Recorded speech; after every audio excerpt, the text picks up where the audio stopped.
Bonjour à toutes et à tous. Aujourd'hui, on se retrouve à Prix-Malais pour nous replonger dans un événement symbolique qui a eu lieu le 27 septembre dernier, ici, dans ce même endroit.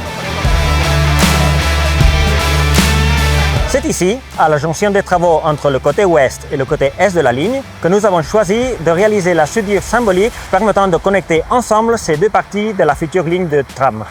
Cet acte symbolique s'est déroulé en présence des porteurs politiques du projet et de la direction des transports lausannois. La lourde tâche de soudure a été confiée à Madame la conseillère d'État, Nuria Gorrite, bien sûr accompagnée de nos experts techniques de la soudure.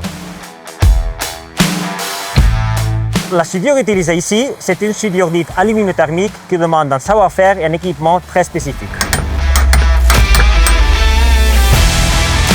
Tout d'abord, il est essentiel d'aligner parfaitement les deux sections de rail.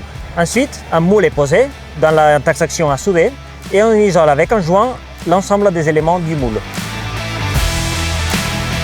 Avant de procéder à la soudure, il est important de préchauffer les rails à une température d'environ 1200 degrés. Dans la partie appelée le creuset, on place de la poudre de métal qui est allumée avec une baguette de magnésium.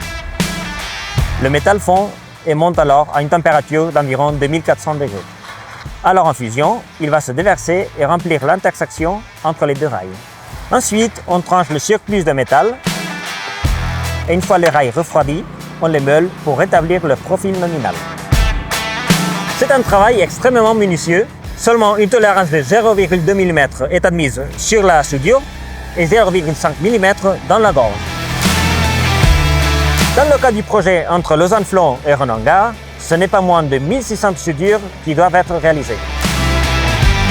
Avec la pose des rails sur la plateforme du tramway, la ligne prend de plus en plus ses marques dans l'environnement de l'ouest lausannois et nous serons prêts à accueillir les premières rames à l'horizon 2025.